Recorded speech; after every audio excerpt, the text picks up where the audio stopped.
ኢትዮጵያ የመጀመሪያ ዲግሪያችሁን በፋርማሲ ለጨረሳችሁ እና እዚህ አሜሪካ ላላችሁ ኢንፎርሜሽን ለእናንተ ነው። ኢትዮጵያ በዲፕሎማ ፋርማሲ ቴክኒሻን ማለት ነው ስትሰሩ ለነበራችሁ ዲፕሎማ ላላችሁ የመጨረሻውን ኢንፎርሜሽን ይጠቅማችኋል። ተከታተሉት። የመጀመሪያ ዲግሪያችሁን ኢትዮጵያ በፋርማሲ ለጨረሳችሁ እና እዚህ አሜሪካ ላላችሁ የመጀመሪያ የምታደርጉት ነገር ያው ብዙ ሰው እዚህ ሲመጣ በመንድነው ኢቫሉዌት ማድረገው ነው የት ነው አፕሊኬሽኑን መሞላው የሚለው ሂደቱን ማወቅ ነው። ያን ነው ኢንፎርሜሽን እና ብዙ ሰው ያው ዌስ አስደረግ ወይ ኢንተርናሽናል ኤጁኬሽናል ሪሰርች ፋውንዴሽን አስደረግ የተለያዩ ኢቫሉዌተሮች ጋር ነው ያው ከሚያውቀው ኢንፎርሜሽን የሚሰጠው። እኔም ጋር እንደዚህ ኢንፎርሜሽኖች ነበሩ ግን the only evaluator accept የሚያደርጉት educational credential evaluator ወይ ደግሞ ECE የሚባል evaluator ነው accept የሚያደርጉት። ሶ የመጀመሪያ እኔ ሪኮመንድ ማድረጋችሁ ECE የሚባለው evaluator ጋር evaluate እንድታደርጉ ነው። ከላይ አስቀምጥላችኋለሁ ሊንኮቹንም በተመሳሳይ ሁኔታ ማለት ነው።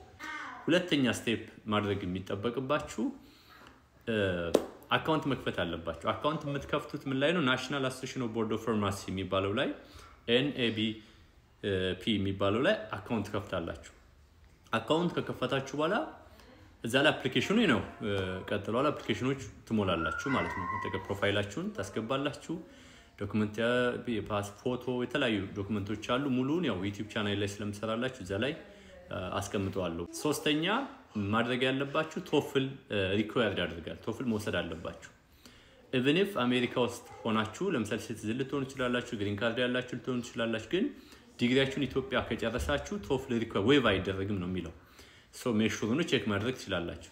ሲቲዝን ሆናችሁ ግሪን ካርድም ሆናችሁ ኢትዮጵያ ከተመረቃችሁ ወይ ደግሞ ፎሬን ካንትሪ ላይ ከአሜሪካ አውትሳይድ ኦፍ ዩኤስ ከተመረቃችሁ ቶፍል ያው ሪኳየርድ ዌቭ አይደረግም። ቶፍሉም ደግሞ ሪሞት ወይ ደግሞ በቤታችሁ የምትፈተኑ ሰው ኢን ፐርሰን አለ የምትፈተኑበት ተቋም ኤጁኬሽናል ቴስቲንግ ሴንተር አለ። እሱንም ሊንኩን አስቀምጥላችኋል። እዛ ነው መውሰድ የሚጠበቅባችሁ። አራተኛ ማድረግ ያለባችሁ አፕሊኬሽኑን ሰብሚት ካደረጋችሁት በኋላ ፎሬን ፋርማሲ ግራጁዌት ኢኩቫለንስ ኤግዛሚኔሽን የሚባል አለ። እሱን ትወስዳላችሁ። 10% ቤዚክ ባዮሜዲካል ሳይንስ አለ። 32% ደግሞ ፋርማቲካል ሳይንስ ትወስዳላችሁ። 22% ሶሻል ቢሄቪየራል እና አድሚኒስትሬቲቭ ሳይንሱን ኤግዛም ትወስዳላችሁ። 35% ክሊኒካል ሳይንስ ኤግዛሚኔሽን አለ። ቶታል ወደ 200 የሚሆኑ ጥያቄዎች ነው ያሉት። 75% ነው የማለፊያው ማለት ነው። FPGE የሚባለው ወይም ደግሞ ፎሬን ፋርማሲ ግራጁዌት ኢኩቫለንስ ኤግዛሚኔሽን የሚባለው ይሄን ማለፍ አለባችሁ። ይሄን አለፋችሁ ማለት አለቀ ማለት አይደለም። ሁለት ደግሞ የሚጠብቋችሁ ኤግዛሞች አሉ ማለት ነው። ሁለቱ ኤግዛሞች ለኖርዝ አሜሪካን ፋርማሲስት ላይሰንሰር ኤግዛሚኔሽን የሚልና መልቲ ፋርማሲ ያው ኤግዛሚኔሽን የምትወስዷቸው ሁለት ኤግዛሞች ደግሞ አሉ። በት ይሄ ማለት it depends ለምሳሌ በየስቴቱ የተለያየ ሪኳየርመንት ነው ያለው። ነገር ግን እነዛን ያልኳችሁን ስቴፖች ኦልሞስት ወደ 6-7 የሆኑ ስቴፖችን መከተል አለባችሁ። በጣም ዲቴል የሆነ ነገር ነው ያለው። በፒዲኤፍ አለ ዶክመንቱ የምትፈልጉ ከሆነ ሰጣችኋለሁ። ይሄ አሁን ያለው ነው። በየጊዜው አፕዴት ይደረጋል። ኤግዛሙ ውጤቶቹ ፔመንቱ የተለያየ ኤግዛም ማድረግ ትችላላችሁ። ሬጂስትሬሽኑ $100 ነው። ወደ 650 ቶታሊ $750 ነው የመጀመሪያ ጊዜ የምትከፍሉት እስከ ሬጂስትሬሽኑ ኤቭሪቲንግ። ተጨማሪ ግን የኢቫሉዌተሩ ለብቻ ነው የምትከፍሉት። የመጀመሪያ ያልኳችሁ ኢቫሉዌተር ሶ የመጀመሪያ ኢቫሉዌት አስደርጉ። ሁለተኛ ጊዜ ናሽናል አሶሲዬሽን ቦርድ ኦፍ ፋርማሲ ላይ አካውንት ፕሮፋይል ክፈቱ። ፕሮፋይላችሁን ከከፈታችሁ በኋላ አፕሊኬሽኑ እዛ ላይ ነው አፕላይ የምታደርጉት። ለፎሬን ፋርማሲ ግራጁዌት ኢኩቫለንስ ኤግዛሚኔሽኑ እዛ ላይ ነው አፕሊኬሽን የምትሞሉት። ፎቶ ያስፈልጋል። አይዲ ራሳችሁን የሚገልጽ ፓስፖርት ይችላል አይዲ አላችሁ። ቤዝድ ኦን ዘ ሪኳየርመንት ሰብሚት አድርጉ። ቶፍል ሪኳየርድ ያደርጋል። እነዚህን ማሟላት አለባችሁ። ፈተናውን የመጀመሪያው ማለፍ አለባችሁ። ከዛ ደግሞ ሁለት ኤግዛሞች አሉ ማለት ነው። ሙሉን ዩቲዩብ ቻናሌ ላይ ቪዲዮ ሰራበታለሁ። እዛ ላይ አይ በግልም እንትኑ PDF አለ። እሱንም ዳውንሎድ ማድረግ ትችላላችሁ። ሊንኮቹን አስቀምጥላችኋለሁ። ይቅናችሁ ተፈተኑና ያው እንግዲህ እንድታልፉ መልካም ምኞቴ ነው።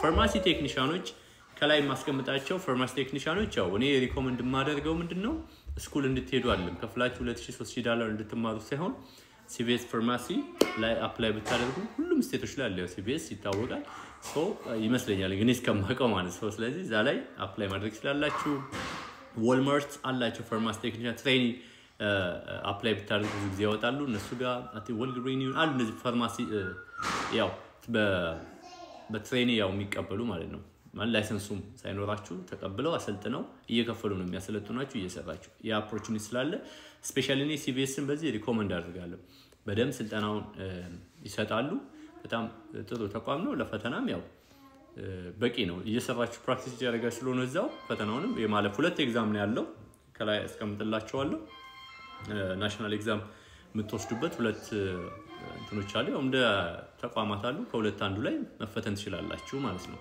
ከዛ በኋላ ነው ለቦርድ ዋናው ያው ላይሰንስ ፋርማሲስት ተብላችሁ ሰርቲፋይድ የምትሆኑ ግን ኢንተርን ነው ልክ ስልጠናውን ሲጀምሩ የኢንተርን ላይሰንስ ማውጣት ትችላላችሁ ይነግሯችኋል ልክ አሁን ለምሳሌ CVS አፕላይ አድርጋችሁ ኢንተርቪው ተደርጋችሁ ምንም አያስፈልግም ባይዘው ምን ሃይ ስኩል ዲፕሎማ ካላችሁ ወይ ደግሞ የኢትዮጵያ 12ኛ ክፍል ካላችሁ በሱ አፕላይ ማድረግ ትችላላችሁ ፋርማሲ ቴክኒሻን ብላችሁ CVS ላይ ሰርች ብታደርጉት አለ በጣም ጥሩ ተቋም ነው ባይዘው እኔ በጣም ሪኮመንድ አድርገዋለሁ Walmartን በተመሳሳይ ሌሎችም እንደዚህ ተቋማት አሉ እንደ ፋርማሲ ተቋማት አሉ ከዛ በኋላ ሆስፒታል ላይ ሜትራል ለምሳሌ እንደ አይኖቫ እንደ ጆርጅ ዋሽንግተን እንደ ሃዋርድ ዩኒቨርሲቲ ሆስፒታል ሜዲስታር ሆስፒታል እንደዚህ አሉ ምንድነው ቨርጂኒያ ዩኒቨርሲቲ ሆስፒታል እንደዚህ ብዙ ተቋማት አሉ ስፔሻሊ የሚቬሪ ያሉት ናቃቸዋል ሶ እነዛ ላይ አፕላይዋለሁ ኮንታክት ማድረግ ስላላችሁ DMV ኢትዮጵያ የሚል ግሩፕ አለን እሱ ላይ ጆይን አድርጉ የትኛውም ስቴት ብትሆኑ ጆይን ብታደርጉ ኢንፎርሜሽኑን ሼር እናደርጋችኋለን ችግር የለም